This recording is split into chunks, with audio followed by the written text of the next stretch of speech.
قاضی فیصل صاحب نے باقاعدہ مصافحہ کیا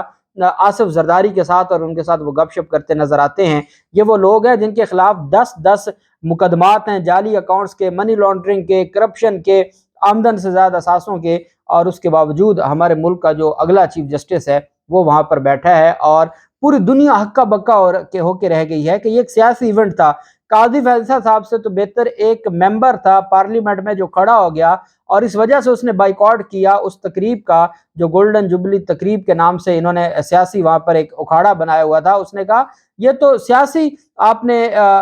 بنا بیان بازی کے لیے آپ نے ایونٹ بلایا ہے، آپ نے کوئی آئین کے لیے تو نہیں بلایا۔ جب آپ وہاں کھڑے ہو کے چیف جسٹس کے خلاف بات کریں تو آئین تو کہتا ہے آرٹیکل 68 میں کہ آپ جج کے خلاف بات نہیں کر سکتے، تو آپ آئین کی گولڈن جوبلی منا رہے ہیں 50ویں، اور آپ اس میں ہی آئین کی دھجیاں اڑا رہے ہیں، آپ سپریم کورٹ کے فیصلوں کے اوپر باتیں کر رہے ہیں، آپ سپریم کورٹ کے فیصلے کی دھجیاں اڑا رہے ہیں، آپ چیف جسٹس کے فیصلوں کی دھجیاں اڑا رہے ہیں۔ اس سے بڑھ کے اور کیا ملک کی بدقسمتی ہو سکتی ہے۔ وہاں پر قاضی فیصل صاحب تقریر کرتے ہیں، اور قاضی فیصل صاحب کی جانب سے جو پہلا اپنی وہ وضاحت پیش کرتے ہیں، اس میں جو اسلام آباد سے ہمارے صحافی دوست ہیں ان کا یہ کہنا ہے کہ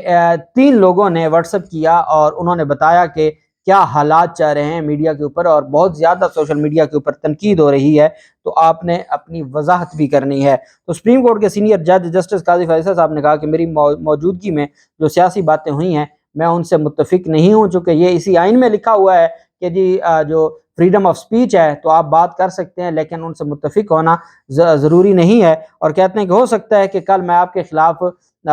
کوئی فیصلے دوں تو آپ کل میرے خلاف بھی ایسے ہی یہاں پر کھڑے ہو کر باتیں کر رہے ہوں گے۔ قاضی فیصل نے قومی اور آئینی کنونشن سے خطاب کرتے ہوئے کہا کہ اپنے ادارے کی طرف سے کہنا چاہتا ہوں ہم اس کتاب کے ساتھ کھڑے ہیں، اللہ کے بعد اس کتاب کا سایہ ہے، میں قانون کے طریقے سے دیکھتا ہوں اور سیاسی تناظر میں بھی دیکھتا ہوں، سیاسی تناظر میں نہیں دیکھتا، سیاست آپ کا کام ہے میرا نہیں، میں چیزوں کو قانون کی نظر سے دیکھتا ہوں۔ انہوں نے کہا کہ ہم آئین پاکستان کے ساتھ کھڑے ہیں، ہمارا کام قانون کے مطابق بر وقت فیصلہ کرنا ہے، آپ کا کام عوام کے مفاد میں قانون سازی کرنا ہے، ہمیں آئین پاکستان کی اہمیت پہچان کر اس پر عمل کرنا چاہیے، ہمارا کام آئین ہے، آئین اور قانون کے مطابق جلد فیصلے کریں۔ ان کا کہنا تھا ہم کبھی دشمنوں سے اتنی نفرت نہیں کرتے جتنی آپس میں کرتے ہیں، اپنی غلطیوں اور نادانیوں کو سمجھ کر آگے بڑھنا چاہیے۔ جسٹس قاضی فیصل صاحب نے کہا کہ آئین کی گولڈن جوبلی میں شرکت کے لیے میں حاضر ہوا، دوسرے جج صاحبان اس لیے نہیں آ سکے، شاید وہ مصروف تھے، میں نے پوچھا تھا کیا باتیں ہوں گی، بتایا گیا کہ صرف آئین کی باتیں ہوں گی، میری موجودگی میں جو سیاسی باتیں ہوئیں ان سے میرا کوئی تعلق نہیں ہے۔ جسٹس فیض نے مزید کہا کہ ہو سکتا ہے کل اگر یہاں بیٹھے افراد کے خلاف فیصلہ آ جائے تو آپ کہیں ہم نے تو آپ کو بلایا تھا پھر ہمارے خلاف فیصلہ دیا، شاید میرے خلاف یہاں پر تنقید ہو، ہم دستور کے ساتھ کھڑے رہیں گے اور اسی کے مطابق کام کرتے رہیں گے، اور ہم آئین اور پاکستان کے ساتھ کھڑے رہیں گے۔ اب چونکہ چیزیں بڑی واضح تھیں اور پاکستان تحریک انصاف بھی اس حوالے سے اپنا موقف دے چکی ہے، اس سے پہلے میں آپ کو جو 2 چیزیں بڑی اہم اور جو بار بار جن کے اوپر بات کی جا رہی تھی، اور وہ یہ تھی کہ قاضی فیصل صاحب کا آنا اور پھر قاضی فیصل صاحب کا سارے معاملات میں بیٹھنا، اس کے اوپر ڈیفینیٹلی سوالات اٹھنے تھے۔ اب یہ بھی سوال اٹھایا گیا کہ جیسے قاضی فیصل صاحب اٹھے اور قاضی فیصل صاحب وہاں سے تشریف لے گئے، اور یہ مقبول جان نے کہا کہ آصف زرداری کی پوری تقریر عدلیہ پر ایک چارج شیٹ تھی اور یہ جسٹس اسے سنتا رہا، یعنی اس کے نزدیک عدلیہ کی عزت کی کوئی حیثیت نہیں تھی، کسی مہذب ملک میں ایسے شخص کو دوبارہ عدالت کی کرسی میں نہ بیٹھنے دیا جاتا، اور یہ مقبول جان کی جانب سے بات کی گئی۔ جبکہ جو صحافی ہیں صدیق جان، ان کی جانب سے جو ایک بات کی گئی، وہ کہتے ہیں کہ جب قاضی فیصل صاحب اٹھے تو قاضی فیصل صاحب کے اٹھنے کے بعد فوراً آصف زرداری بھی وہاں سے اٹھ کے چلے گئے، اور آصف زرداری کے علاوہ جو بلاول آصف زرداری اور شہباز شریف سب ایوان سے چلے گئے۔ کنونشن تو جاری ہے، کیا اندر کوئی سوالیہ نشان کے ساتھ انہوں نے پوچھا کہ کیا اندر کوئی خفیہ ملاقات ہو رہی ہے، کیا چیف جسٹس عمر عطا بندیال کے خلاف کوئی نئی سازش تیار ہو رہی ہے؟ یہ سوال صدیق جان کی جانب سے کیا گیا۔ راجہ محسن اجاز کی جانب سے جو رپورٹر ہیں سپریم کورٹ کے، وہ کہتے ہیں پہلے ایک ایک کر کے نوٹ جاری کرتے رہے اور پریس کانفرنسز اور بیانیے کا مواد دیا جاتا رہا، پھر جس دن سپریم کورٹ کی حکومت کو دی ڈیڈ لائن ختم ہو رہی تھی، ڈائریکٹ جا کر آئین اور سپریم کورٹ کا فیصلہ نہ ماننے والوں کے ساتھ جا کر بیٹھ گئے، کوئی نوٹس، کوئی ضابطہ، کوئی کارروائی۔ یہ سوال ان کی جانب سے اٹھایا گیا ہے۔ جبکہ دوسری جانب جو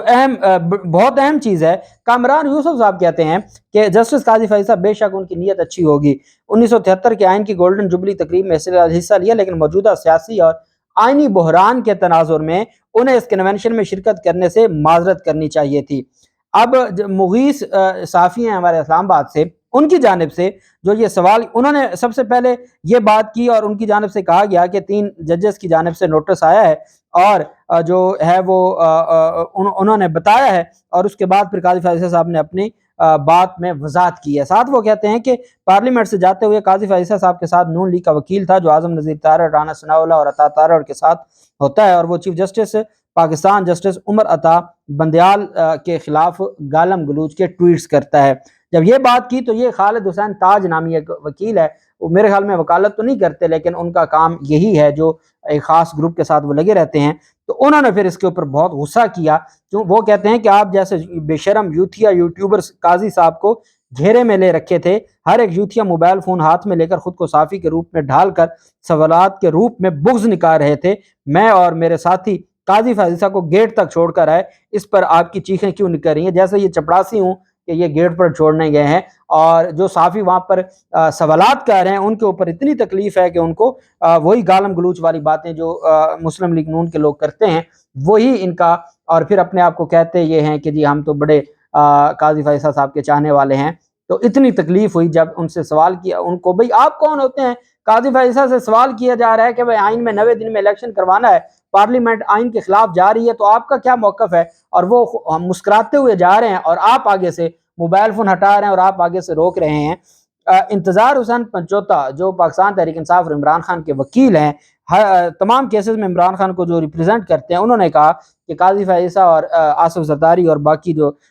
لوگوں کی تصویریں تھیں، اسحاق ڈار، شہباز شریف کی، انہوں نے کہا اس تصویر نے جہاں کئی محب وطنوں کو بہت زیادہ تکلیف پہنچائی ہے، وہاں ایک پہلو یہ ہے کہ آج قاضی فیصل نے اپنی ہمدردیاں پی ڈی ایم کے ساتھ اور تحریک انصاف کے خلاف ظاہر کر دی ہیں۔ اب supreme court code of conduct کے مطابق نہ تو وہ کبھی ان 13 جماعتوں کا کوئی کیس سن سکتے اور نہ تحریک انصاف کا۔ اب جب کوئی کیس انہوں نے تحریک انصاف کا اپنے پاس رکھنے کی کوشش کی تو ہر بار ایک معقول جواز آئے گا کہ جناب آپ نہیں سن سکتے۔ یہ پی ٹی آئی کے وکیل نے اپنا موقف دے دیا ہے کہ اب یہ اعتراض اٹھے گا اور ہم اعتراض اٹھائیں گے کہ قاضی فیصل صاحب کو ان کیسز میں نہیں بیٹھنا چاہیے۔ تو میرے خیال میں زیادہ یہ ہوتا کہ آپ نے آنا بھی تھا تو آپ ان سے کہہ دیتے کہ جب میں آؤں گا تو 5 منٹ میں بیٹھوں گا اور اس دوران آپ نے کسی سیاسی رہنما کی تقریر نہیں کروانی، میں اپنی تقریر کروں گا اور میں اٹھ کے چلا جاؤں گا، بس اتنا ہی تھا، بجائے اس کے کہ آپ آصف زرداری کی تقریریں سنتے جو عدلیہ خلاف تھیں، آپ باقی جو وہاں پر سیاسی رہنما تقریریں کر رہے تھے وہ تقریریں سنتے اور آئین کا یہ تماشا ہوتا جو انتہائی افسوسناک ہے۔ اللہ پاک ہمارے ملک پہ رحم کرے، اللہ پاک پاکستان کا ہمیں ناصر ہو۔ بہت شکریہ، اللہ حافظ، پاکستان زندہ باد۔